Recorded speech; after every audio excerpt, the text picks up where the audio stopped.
نښې له د ټول زده کوونکي روغ جوړ صحتمند او خوشحال اوسئ.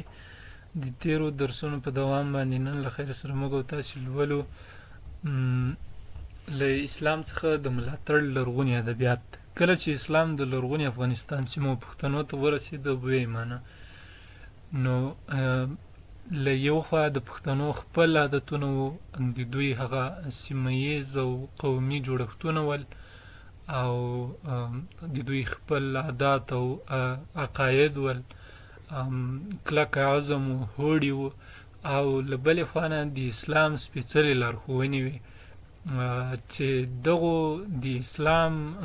لارښوونې او احکام او اصول او د پښتنو خپل ټولنیز پښتني اصول او دودونه او کلتور او فرهنګ دا سره یو ځای سو، نو د پښتنو هغه عزم په هره برخه کې لا پسې کلک او مضبوط سو. د اسلام له منلو نه وروسته پښتنو د اسلام د خپرونې لپاره ډیر کارونه کړي دي، چې هغه له قیس عبدالرشید نه راواخله بیا تر امیر کروړ، امیر پولاد سوري، دغسې وروسته سلطان شهاب الدین غوري، سلطان غیاث الدین غوري، سلطان محمد غوري، له هغو نه راوروسته احمد شاه بابا، هوتکیان، او بیا تر دغه اوس امارته پورې په دغه برخه کې پښتنو ونډه اخیستې ده او د اسلام د خپرونې لپاره یې کارونه کړي دي، چې د همدغو وخت نا وخت د اسلام لپاره یا د اسلام نه د ملاتړ لپاره په دغو دربارونو کې یا په دغو پښتنو کې شاعران اوسېدلي دي او د اسلام د ننګ لپاره د اسلام د خپرونې لپاره یې شاعري کړې ده او په دې برخه کې خپله ونډه اخیستې ده. نو په دغو کسانو کې چې موږ او تاسو ته لومړنی کوم سړی را معلوم ده، هغه ملکیار غرشین ده، یا هغه لومړنی سړی چې د اسلام د خپرونې لپاره یې شعرونه ویلي هغه ملکیار غرشین ده. ملکیار غرشین دی. د ملکیار یو شعر د تذکرة الاولیاء په وسیله تر موږ رارسېدلی، چې دغه تذکرة الاولیاء سلیمان ماکو په 612 هجري قمري کال کې لیکلې وه، او موږ تاسو ته څو پاڼې را پاتې دي چې د دې په اړه مو نور معلومات مخکې لوستي دي. دا شعر د سلطان شهاب الدین غوري په زمانې پورې تړاو لري او د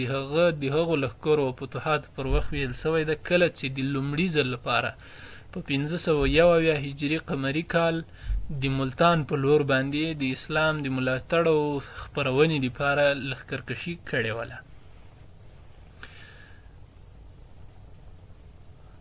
نو هغه شعر چې ملکیار غرشین ویلی ده، هغه دغه شعر د وایي څښتن مو مل دی، اوس مو یرغل دی، هیواد د بل دی، غازیانو ګورئ څښتن مو مل دی، تورې تیرې کړئ، دښن مو پرې کړئ، منګولې سرې کړئ، څله به تښتو څښتن مو مل دی. که ټینګ کړو زړونه په بریونه، چې زمریونه اسلام راڅخه دی، څښتن مو مل دی. غازیانو راسئ ټول شاوخوا سئ، د شهاب په ملا سئ، دښن مو غوڅکئ، څښتن مو مل دی. په د دغه شعر یا د دغې پښتو سندرې په اړه یوه ولسي نظر دا ده چې کله شهاب الدین غوري د اسلام د خپرونې لپاره لښکر ښکلی و، نو په هغه ټیم کې دغه اسلامي لښکر له ماتې سره مخ و، یا دوی په شا تنبېدلي وو. نو په دې ټیم کې دغه ملکیار غرشین چې په دې لښکرو کې موجود و، دغه سندره یې وویله او دغه د اسلام کوم لښکر یا پوجونه چې وو په هغوی کې هغه د اسلامي جوش او خروش راپورته کېږي او بیا په دښمن باندې حملې پیلوي او دوی د بریا تر پولو پورې رسیږي او بریالي کېږي. بل سړی چې ده هغه تایمني ده. د استاد هیوادمل په وینا تایمنیان پښتانه او هغه وخت په غور کې اوسېدل. دغه تایمنیان اوس پښتو نه وایي، خو که چېرته وایي د همدې استاد زیار په وینا چې که چېرته اوس په غور کې د غور له اوسېدونکو نه په لرو پرتو سیمو کې پښتنه اوسي، نو هغوی وایي چې ما کاکړ یم، یعنې موږ کاکړ یو. نو کاکړ چې دي دا د پښتنو یو ډېر لوی ټبر او قوم و زګیره او لوی پښت ده. له نن څخه شاوخوا 70 کاله وړاندې استاد حبیبي د دغه تایمني دغه سندره چې کوم د موږ او تاسې په لاس کې ده او هغه د اسلام په ننګ ویل سوې ده. نو دا استاد حبیبي د یوه ولسي وګړي له خولې نه رالیکلې ده یا یې ثبت کړې ده او هغه هم په هلمند ولایت کې و چې دغه په ذهن کې یا د ولسي شاعري د موږ او تاسې د هېواد په ډېرو سیمو کې دود ده او اوس هم موږ او تاسې وینو چې په پښتنو کې ډېر شمېر شعرونه لا خپاره دي او راټول سوي نه دي چې ښه بېلګه یې موږ او تاسې کاکړۍ غاړې دي یا کاکړۍ لنډۍ دي، پښتو عامې لنډۍ دي چې د ټولو پښتنو په منځ کې خپرې دي، مقامونه دي، غزلونه دي او نور شعري فورمونه دي چې هغه په پښتنو کې خواره واره پراته دي. د تایمني دغه سندره د سلطان غیاث الدین غوري یعنی 1580 هجري قمري شاوخوا زمانو پورې تړاو لري او د هماغه وخت له پیښو سره ده سمون لري. د استاد هیوادمل په وینا چې دغه چاربیت څخه ښکاري، یعنی کله موږ چې دغه چاربیت لولو نو د دې له د اوږدو نه داسې ښکارېږي چې دا یوازې همدغه 3 بنده چاربیته نه ده بلکې دا نور بندونه هم لري او دا ډیره اوږده وه، خو دغه راوي یا دنه وړاندې چې دغه راوي له چا نه زده کړې وه دغه نورو وړاندنیو راویانو له ذهن نه یې نورې برخې وتې دي. هغه 2 بیتونه چې غوڅ د اسلام په ملاتړ باندې ویل سوي دي هغه ما دلته راوړي دي. وایي غیاث الدین د غور زمری عالی شان، د اسلام دین د ده په توره روښان، هند روښانه په اسلام کینا لځانې خوښ خیر الانام کینا. ګورو چې د دغه شعر په دې وروستي بیت کې د پښتو ژبې هغه وزن نه کار اخیستل سوی ده، یعنې دغه وزن چې ده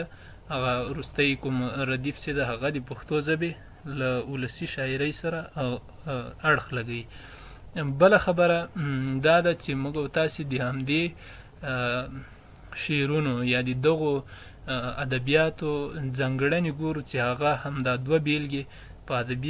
په ادبیاتو تاریخ کې د اسلام په ملاتړ تر ټولو لرغونې بیلګې دي. یعنې په پښتو ادبیاتو کې چې پښتو ادبیات څومره معلوم تاریخ لري په دې کې همدا 2 معلومې بیلګې موږ د اسلام د ملاتړ په موخه لرو. بل